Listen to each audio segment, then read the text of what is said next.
local station. It's up to the station. The station has the option of carrying programs that the network provides. However, if the station itself were to go out and contract on its own for the top-notch talent which is on the network programs, it would be nigh to impossible to pay that cost of production.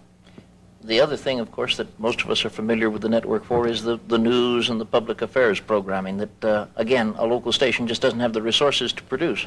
Well, it would be impossible for the station to gather all the national and international news, which the network has that capability. They cannot compete on a local basis with us as we are doing currently throughout Central Florida. However, on the national scope, the network does compete well, and they also provide a network program service wherein we contract for news service from the network. This supplements our local and regional coverage with feeds from all around the country that don't get on the network news programs. That is true, and it also provides the local station with that source of national and international news, and of course their public affairs programs, of which I'm sure our viewers are well familiar with the program Meet the Press.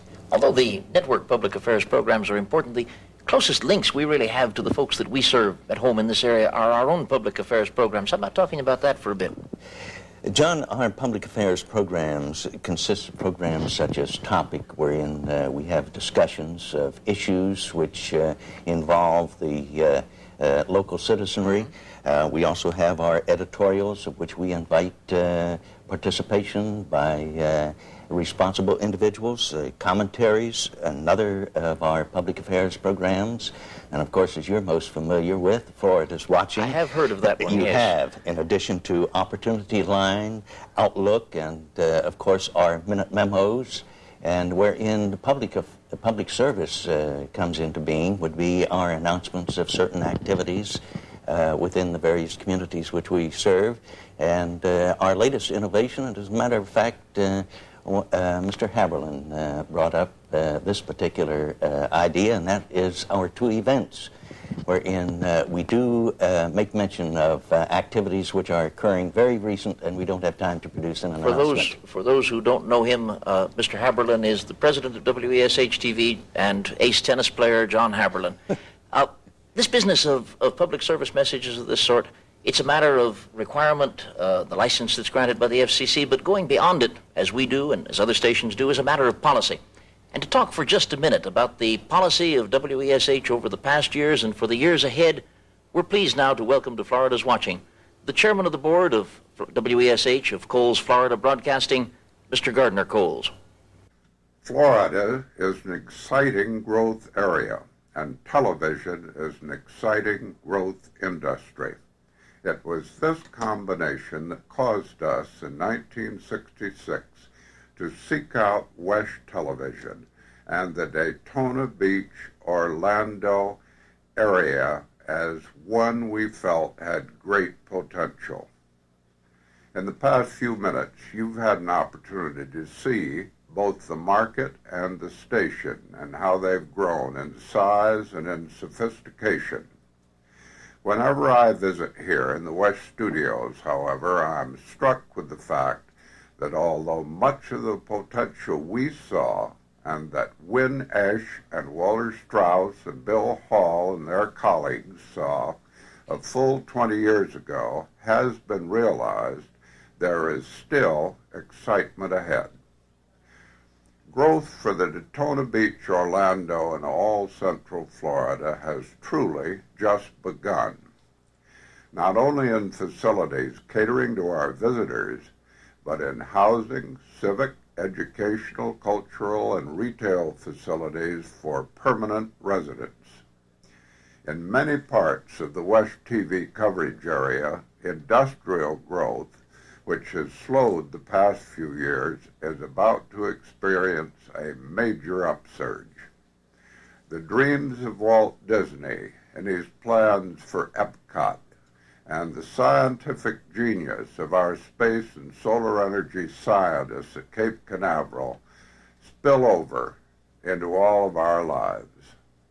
We have seen some of the technical advances of television as we have moved from the black and white film of 20 years ago to the vibrant colors of the portable minicams today.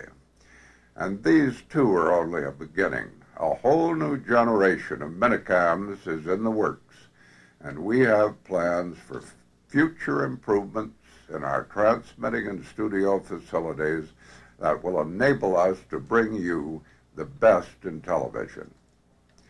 Although I have been talking about the growth of our area and the growth of our station, the important element uniting both is people.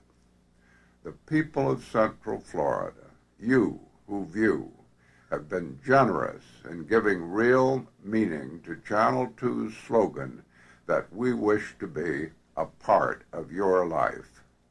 And the people of our organization, not only the familiar faces who appear on your screen, but the larger number of people at both studios and the transmitter who create our local programming and who sell the commercials that make it all possible, have consistently demonstrated a dedication to quality that enables us to make the most of our equipment and technology. We believe firmly enough in the people and the potential of this area that we are in the process of moving the corporate headquarters of Coles Communications from New York City to Daytona Beach. The move is good business on our part, but it underscores the commitment we made to Central Florida when we acquired WESH TV just 10 years ago last month. And we are proud to reaffirm on the station's 20th anniversary that commitment is simply this, that our staff and management will do all in our power to make WESH Television a station worthy of the communities it serves and of the trust and friendship of our viewers. And with this in mind, we are looking ahead with anticipation and excitement. To make WESH TV a station worthy of the communities it serves and of the trust and friendship of its viewers. It's a good summary for what we've tried to say in this half hour, and it's a challenge that when WESH staffers gather, as they have now in our main studio in Holly Hill, to cut a cake celebrating the 20th anniversary of the station's service, they talk about, because although television is a product of technological advance, although in the future we may be coming to you in 3 dimensions and screens bigger than life size, it's still a business of people communicating. It's a business of bringing people in many parts of the world close together. It's a business of bringing entertainment and information home to those of us in our homes.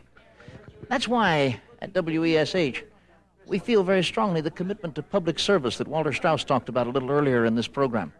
Why that kind of programming is far more important than just the demands of a license or something of that would require. It's why, as we cut this cake, as John Haberlin, the president of WESH, comes up to cut the cake, to say to our people here and to our people in our Winter Park studio and at our transmitter that we've had a good 20 years of growth. We're looking ahead toward increasing that friendship which we like to feel exists between us and you at home. And why? We say to you, thank you for letting us be a part of your lives. Channel 2 News is on the move in Central Florida. With portable production facilities and mobile minicams, Central Florida's electronic news leaders are on the scene to bring you full-color television coverage of our news-making community.